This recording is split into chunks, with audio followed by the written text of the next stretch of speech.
Dentists are not concerned about dental hygiene autonomy as a safety issue because there is no safety issue. They are concerned about it because of a business model they've relied on for a century of keeping another licensed group of professionals under the thumb of another group of licensed professionals. One of the big calls to action I am now asking hygienists across the country to consider is if you are considering graduate level education, don't do a master's in public health. Don't do a master's in healthcare law or business or any other subject. Apply to law school. It is easier for a hygienist to become an attorney than it is for them to become a dentist or a medical doctor. If we had a generation of hygienists, even if it was 1% of the 200,000 hygienists in the US, consider that pathway, and we had more hygienist attorneys on our side, the dynamics in the policy and political arenas would completely change. Tale of Two Hygienists. And welcome back, listeners, to another episode of A Tale of Two Hygienists. I am here with my co-host Jessica Axon, and I am David Torres. And in this episode, we're going to be talking about what I consider to be something very important for our career, which is legislation and the 101 of it. Legislation 101. I was thinking, who would be the best guest for talking about legislation? And that would be Derik. And we have Derik with us today, and he's going to give a little bit of background on why he's the best at legislation. I don't know if I'm the best at legislation, but I have things Listen, to share today. you do. I'd say the best. Well, thank you guys for having me. I really do appreciate it. If you want me to give a little background on myself, I am a dental hygienist. I have 10 years of clinical experience. Prior to becoming a dental hygienist, I was a dental laboratory ceramist. My dad actually owned two different laboratories, one in Southern California and one in Washington State. So I grew up around teeth. My initial real goal in life was to become a medical doctor, but that wasn't in the cards for me for a number of different reasons. So I did the next best thing and I became a hygienist. Much Prevention, the heart more of prevention. practical. Yes, the prevention is definitely my passion now that I've been working in the field for 10 years. But originally I wanted to be a medical doctor. And during hygiene school, I actually got involved in the political aspects of dentistry pretty quickly. I was pretty passionate about going and to our legislative events as a hygiene student. I was the chapter president for our school at the time. And when I was in dental hygiene school, that was when Washington State was first looking at dental therapy.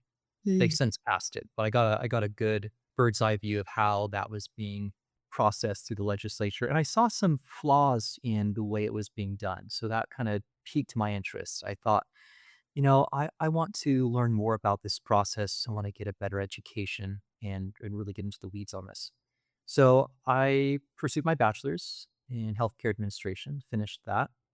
And shortly afterwards, I started working in an all-on-4 full mouth rehabilitation clinic, which was a really cool experience, but also there is a lot of ethical dilemmas and just ethical landmines, if you will, in that whole arena in dentistry. Yeah. There was a CBS News expose in 2024 highlighting the financial exploitation that these type of practices are putting patients through. And there's actually a really good journal article in the Journal of American Dental Association on this very subject. So after I saw that, I really started to become disenfranchised with the way I was seeing dentistry being run, private equity and business concerns kind of taking over clinical autonomy and the rightful place that ethics has in dentistry. So I decided to do my master's in public health, finished that, and about halfway through, I started realizing that there were a lot of public health initiatives that I was studying that were failing or failed historically because the people who were pushing them didn't really understand business. And Uh, without understanding how business dynamics affect public health, some of those really good ideas were falling apart. So I decided to do an MBA as well. why not? Finish. I mean, Why why not? not? Already Yeah. done one. It's just what's the second one gonna hurt? And then as I was finishing the MBA, I started to see another big area that had a void, and that was legal literacy. So Mm. I started a third master's degree in healthcare law. That was actually super interesting, and I really, really loved the legal studies that I've been doing over the past several years. And honestly, if I could do everything all over again, I would have just gone straight to law school and become an attorney. There's Oh, only so much schooling you can do and so many student loans you can take out before you have to just before you gotta start balancing those. I'm gonna do. But I did decide to complete my doctorate in health sciences alongside the third master's degree. So I'm giving my dissertation in exactly 2 weeks from today, and that Congratulations. actually, thank you. It's actually the dissertation is actually looking at the political landscape of all 50 states and the scope of practice for hygienists in all 50 states and measuring whether political dynamics are actually the responsible baseline for why hygiene autonomy is so different. Why you can have a state like Colorado where you have full independence, Right. or a state like Missouri where you can barely do anything. And I also just to kind of give a variance on the data I was collecting, I also wanted to look at it from the angle of regional culture within the United States to see if that was maybe a better explanation as to why hygiene autonomy and independence is so different from area to area. And I'll just give you guys a preview of what the dissertation is going to look like because the results were actually fascinating to me. Politics actually didn't really explain that dynamic, and I was really surprised. I When you look at a map of hygiene autonomy, it actually looks very similar to an electoral college map. But the Really? data I was collecting actually was gonna go back 40 years to the first recorded instance that the American Dental Hygienists Association had on direct access states. Washington State was the first one recorded in 1984. So I took 1984 all the way to 2026, and looking at that data. Politics doesn't actually explain it because you have states like Utah and like Alaska that are That's insane. homogeneously conservative Mhm. against states like Washington and Oregon and California that are pretty much homogeneously liberal. And that uh, didn't really explain the differences in these dynamics. But regional culture did. That went off the map as a high degree of correlation. If you take the US and you divide it into the CDC regional areas, the West, the South, the Northeast, and the Midwest, those give a really good explanation as to why these practice acts are so different. Western states uniformly have much higher degrees of autonomy for hygienists as opposed to the South. The Midwest also has a pretty high vantage point. The Northeast, for whatever reason, and the explanation I've only been able to get from the literature on this is that the Northeast tends to rely on hierarchy. They don't like change. They're very kind of rigid in their outlooks. So yeah, that's kind of what the data showed us on those. And that kind of outlines my academic achievements too. That was a very that bio really described why we have you today to talk about legislation 101 for hygienists. Yeah, and most importantly, like why that matters, right? Like again, I had no idea that obviously like politics and all of that it's important, but I had no idea how much it actually affects our career and our day to day, right? It Like does. if you're a hygienist in one state and you want to move to a different one, how that could potentially impact a bunch of things in the future of your career, right? Yeah, I was pretty naive when I moved out to the East Coast for grad school from Washington State. I just, being naive in that area, I just thought, well, it can't be that different. I mean, Hmm. Virginia has a moderate scope of practice for hygienists. It's not as good as Washington State or other parts of the West Coast. And when I got out there, I was in complete culture shock. I could not believe what I was seeing in dental practices, and the conversations I had with dentists out there were just super depressing to see how far off scope of practice and ethics really were in these areas. Just to give you kind of a quick example, in Washington State, most of the dental insurances out there will cover SRP and care maintenance almost all the time.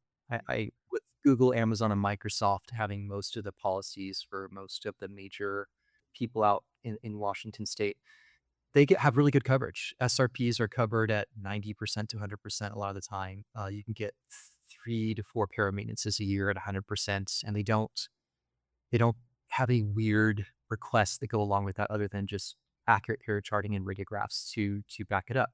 In the South, I was looking over the different policies and these practices I was working at, and I kid you not, some of them completely eliminated the 4,000 codes. They just Really? like Wow. at all, none of it.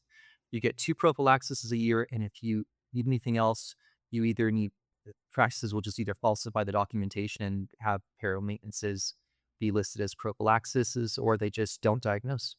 Mm. I go from one practice to the next, and it was the same thing. You had prophy mill after prophy mill after prophy mill.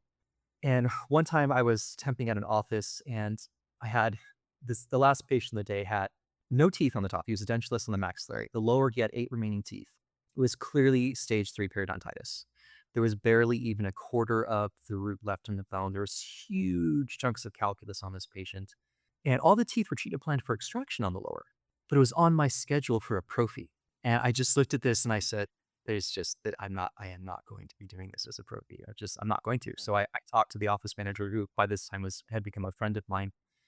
And she said, well, just, bring the patient back when he gets here, talk to him, see what's going on, and, check with the dentist and see what else you can do. He can maybe retreatment plan it for 2 quads of SRP.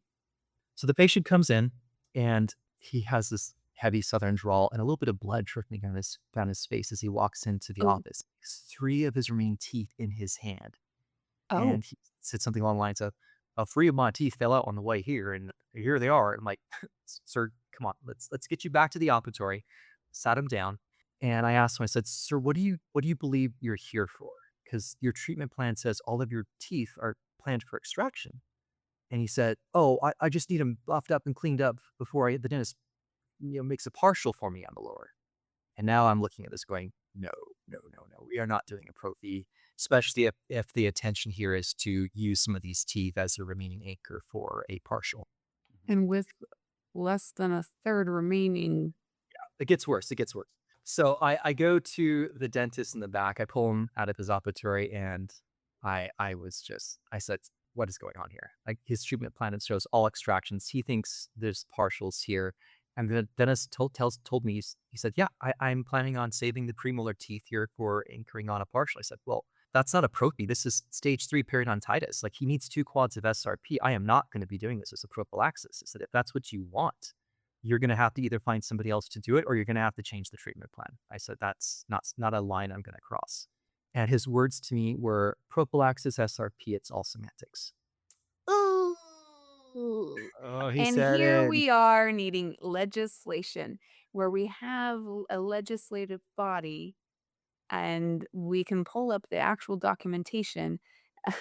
The ADA, well, when you are not thinking that there is a difference between a prophy and a periodontal therapy, no wonder they think a dental assistant is a good Can do this. option Yeah. for bridging this need for Yeah. access to care. And if dentists Fascinating. truly believe that, which I've seen multiple ones that's their mentality. You think that they're going Mm. to be only having quote unquote healthy patients being seen for these procedures. I don't believe that's going to be the case. That law is going to be abused and people are going to have they're going it's there's going to end up being lawsuits over this. That's just the way this is going to be People are going to think they're coming to the dentist to be cared for Mhm. and walk out with substandard care. Yeah, it's really sad. There was another office I went to, and again, I was temping for the day. Patient came in, and she had huge chunks of radiographic calculus on her X-rays when I took them, and she'd been coming in every 6 months for prophylaxis.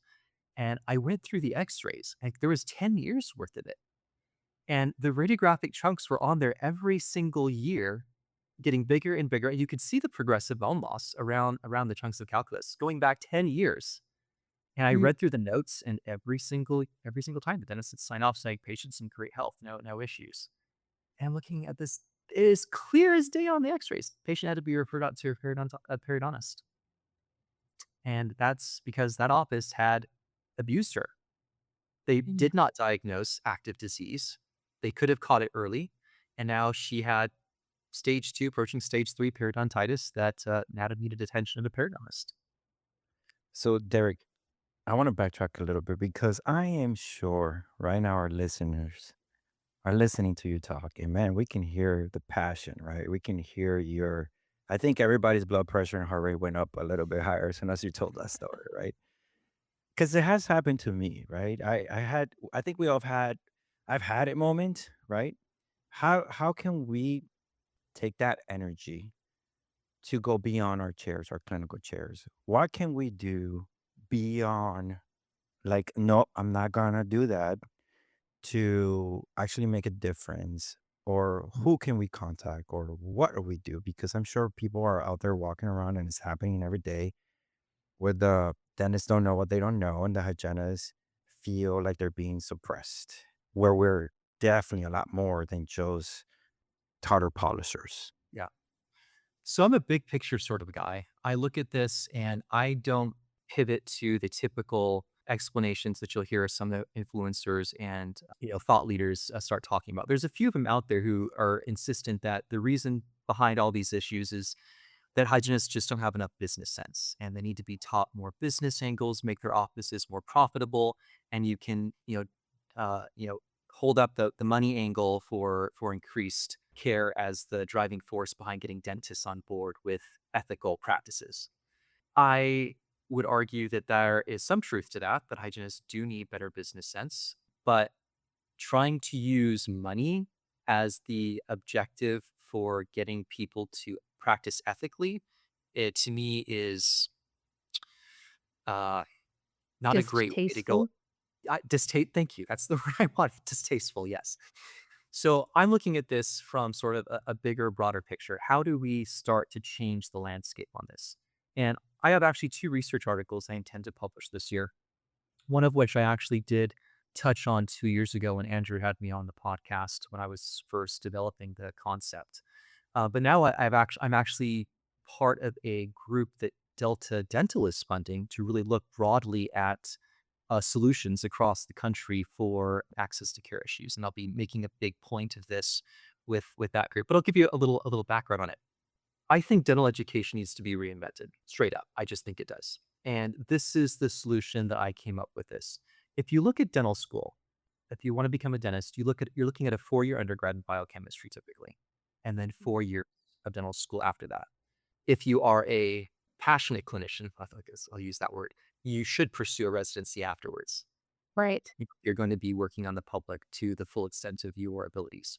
I think that if you took dental education and you re-envisioned it as a 2+2+2+2 year program in which somebody starts off with a mandatory 2-year associates in dental hygiene, and then you looked at using dental therapy as a bridge between dental hygiene and dentistry, you could develop a bachelor's degree in dental therapy with just basic elements of restorative care that could be incorporated into scope of practice, have a master's degree in advanced dental therapy in which your scope is increased. You have a different designation. You'd be an advanced dental therapist at that point. And then a 2-year completion for the remaining curricula of dental school. Because dental school, the curricula on that is somewhat covered in dental therapy. You would re-envision the entire curriculum of dental hygiene, dental therapy, and dentistry as a 2+2+2+2 year program. Takes 8 years, but people could be credentialed at each step, depending on where they wanted to stop. What that would do is it would provide every practitioner in dentistry with a baseline in prevention, which they all desperately need. But then as people became dentists, they wouldn't have the misunderstandings or the animosity that a lot of, gotta choose my words carefully here, not a lot of, some dentists have towards hygienists. Some of those some experiences that you have had. Yes.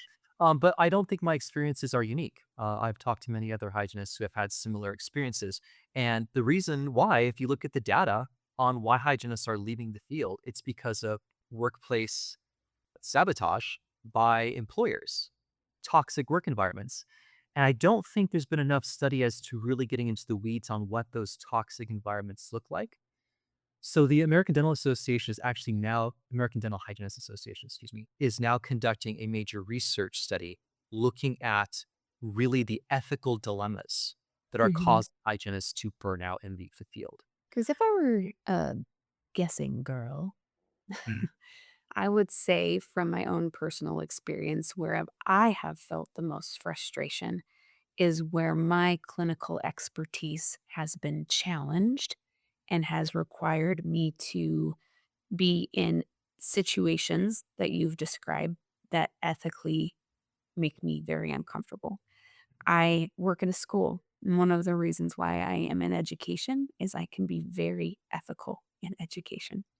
I don't have those typical conundrums that happen in private practice where I have just explained to the patient the results of my assessment, explained bone loss, presence of calculus, the etiology of disease, to then be overridden and told to do a prophy. And I think that that is one of the loss of care. When we talk about access to care, I find this so fascinating. Out of one corner of the mouth, we say one, I hear one thing, and then on the other corner, I hear another thing. Just recently in the state of Utah, one of the senators was requested to run a bill that was for the for OPAs, and he said, "That's really fascinating that you're asking me to run a bill when at the same time, this is the dental association. At the same time, the dental association is making sure that dental hygienists don't have the autonomy to do what they are educated and proven to do." And I think that's where a lot of this concern is. And if I had a magic wand, I would wave it, and every dentist would recognize the rigor of dental hygiene school and understand the expertise that we bring to the table, and if allowed to, how that would change the care of our communities. Yeah, I have a whole webinar on demystifying dental hygiene autonomy, which I go through the whole history behind it, but also I break down a lot of the arguments that dentists will throw at you saying why dental hygiene autonomy can't or won't work. It does work. There's a 40-year track record in Colorado. They have a 20-year track record in California. They have an extensive track record again in Maine. Dentists are not concerned about dental hygiene autonomy as a safety issue because there is no safety issue. They are concerned about it because of a business model they've relied on for a century of keeping another licensed group of professionals under the thumb of another group of licensed professionals, which I was talking with one of the major leaders at ADHA recently about this, and she brought up a really good point that I had never considered. Dentistry is the only organization in which a group is supervising another licensed group. Mm. That's not the language they use in the medical field when they're talking about dynamics between nurse practitioners or medical doctors or physicians associates and medical doctors.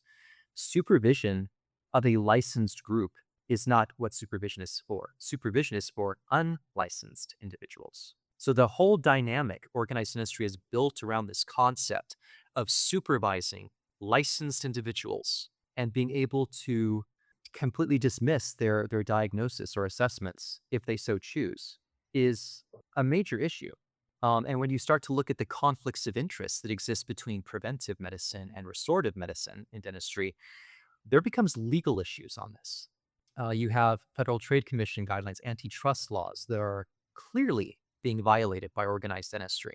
And again, when I was talking earlier about being a big picture sort of guy, one of the big calls to action I am now asking hygienists across the country to consider is if you are considering graduate level education, forget the master's degrees. Don't do a master's in public health. Don't do a master's in healthcare law or business or any other subject. Apply to law school. It is easier for a hygienist to become an attorney than it is for them to become a dentist or a medical doctor. All you need is a bachelor's degree, and it can be in any subject, including dental hygiene, and take the LSATs. So, There are multiple 2-year programs. There are online programs. That are fully ABA accredited. If we had a generation of hygienists, even if it was 1% of the 200,000 hygienists in the US, consider that pathway, and we had more hygienist attorneys on our side, the dynamics in the policy and political arenas would completely change. Because if there's one group that organized industry fears and respects, it's attorneys. Derek, I wanna see if I got this right. In parallel universe, let's call it Derek verse. Am I understanding that ideally you would love to see a world where if a dentist wants to be a dentist, they have to be a hygienist first or have some sort of like education first? Did I I hear wouldn't that say that they correctly? have to be, but that a pathway should start to be formed now that allows that pathway to exist. Ideally, yes, I would love to just wave a magic wand across all of dental education and say, this is a great idea. This is how this should be arranged. Yeah, and when you dig into the weeds on this, that type of 2 plus 2 plus 2 plus 2-year program has huge financial benefits to people because you don't have to go 8 years before you can start generating income. You can stop along the way and practice to your ability. And when you have saved up enough money or you pay down some of your debt, you can go on to the next tier. I like this. I like this Derek verse because I mean, I'll give you an example of my story. I was an assistant, became a hygienist, but before I became a hygienist, I wanted to be a dentist. Realized very quickly it's very expensive, and I don't come from a world where I'm second generation dentist, right? Like I'm the first one to go to college in my generation. And so I became a hygienist thinking that I can just easily transition to become a dentist. You Now, my can't. brother is a dentist. He chose the traditional way. And with that said, living in this Derek verse, I agree very much that it's gonna check a lot of boxes when it comes to the synergy that we have now. I'm very fortunate that I do have a brother who's a dentist and understands what hygienists do, mostly because my wife and myself are hygienists, so he has no room to disagree, right? We got two against one. But at the end of the day, I think we all feel this way. And I think it's very impactful that you're saying if you want to create some sort of change, go towards the law school route. Because, yes, I do agree. Like, oftentimes, most providers are afraid to be in a legal issue, if that makes sense. You know what I mean? Like, they pay more attention when it's that way, Yeah, they So, do. I love It that you also said that. generates a great deal of respect when you're working in policy arenas. Having a JD after your name, people are paying very close attention to what you're saying. If you come in and you have an RDH after your name, I was discussing this issue with a dentist I work with, and he admitted after working with me for 3 years, I had changed his perception of hygienists. But he did honestly tell me, he said, Derek, if I see a CE event and there's an RDH after that person's name, I automatically tune it out. I'm not even Mm, gonna look at it. Oh, And I found dentists I've worked with from the financial angle where I did not have an RDH after my name and I only had an MBA. They would have paid me for my services at double what I had performed at. But they fascinating. have such an entrenched idea of what hygienists should or can be that they can't see past it. And the only way I see that this changing is if we change the educational structure or if we have more hygienists who are stepping up the plate to become attorneys. I said, let's see here. Legislation 101, become an attorney. Well, I do think that that's something that there should be a pathway out there that should have more attention drawn to it, to the hygiene community, that this is a viable pathway and it has real career potential, especially for people who are looking at options to stay employed outside of clinical. If you have a JD after your name, you have huge options for consulting gigs at big firms. The larger consulting firms actually want an MD, a DDS, or a JD. If you come in with a PhD and an RDH, you're not even gonna be considered. You have a JD after your name, all kinds of doors open up for you. You wanna talk about legislation 101? mhm. Ready. So, I am president of Virginia's Dental Hygienists Association. I did not seek out that role. I had no intention of getting involved in state politics. However, I went to attend a House of Delegates meeting, and I got a floor nomination from people that had come to one of my webinars, and they were like, "We want Derek to be next state president." Nobody else was nominated, and nobody else wanted the job. So I reluctantly went ahead and took the position, not realizing how much of a front and center focus Virginia was going to have in 2025 and 2026. When I received the nomination, because I had been so feverishly studying academically dental hygiene autonomy, I told the House of Delegates that that was my intention. I would be leading on our already established policies on dental hygiene autonomy. And I don't think everyone fully understood what I was saying because, I think a lot of hygienists don't fully understand dental hygiene autonomy from just an academic standpoint. But what we also ended up finding is that the culture that the state associations, I think particularly in the South, have of just reacting when the dental association tells them to react. It was a very foreign concept that someone would come in saying, we have some proactive legislation to do here. We want to move dental hygiene autonomy forward. So I made a membership video to all of the state chapter on what my intentions were on dental hygiene autonomy, and it went viral all over Word the of mouth. place. I did not see that happening.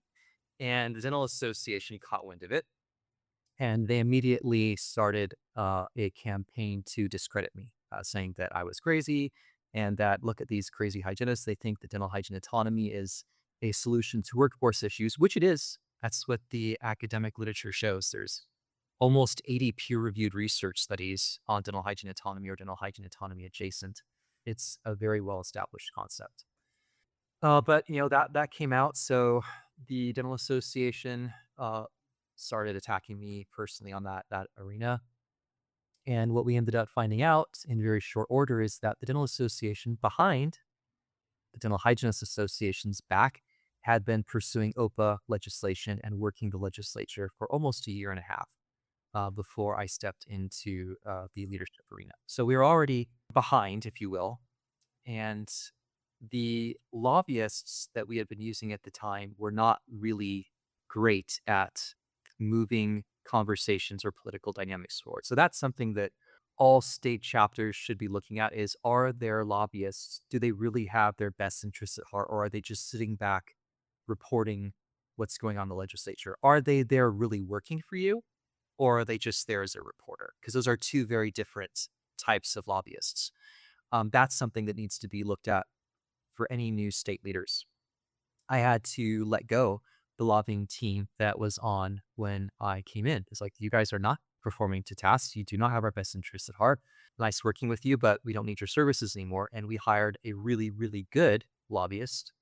Did cost a bit more for us to have, but he's been doing a fantastic job. However, we started behind the eight ball.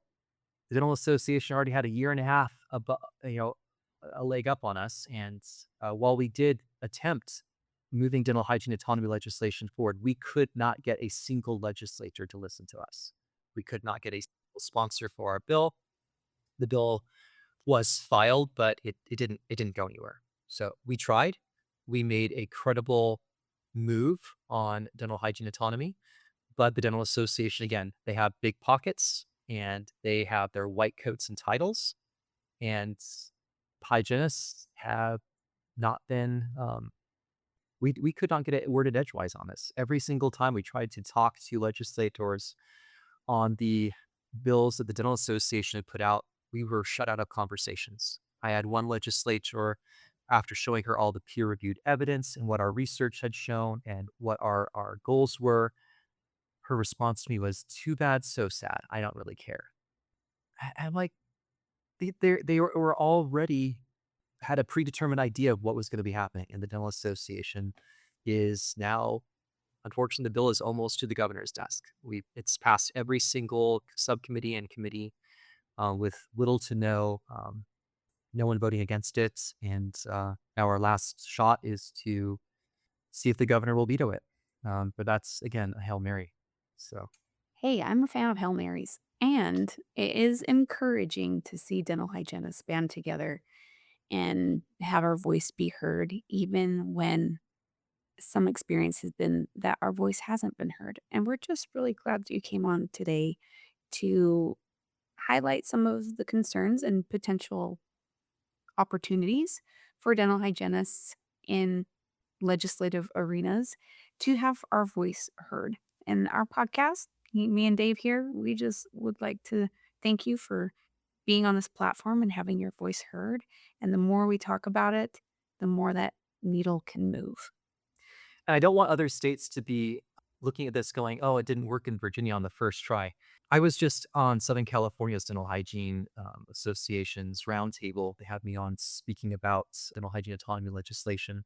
And as the other members of the roundtable were on, the California's RDHAP model, that actually took 20 years for them to get it passed.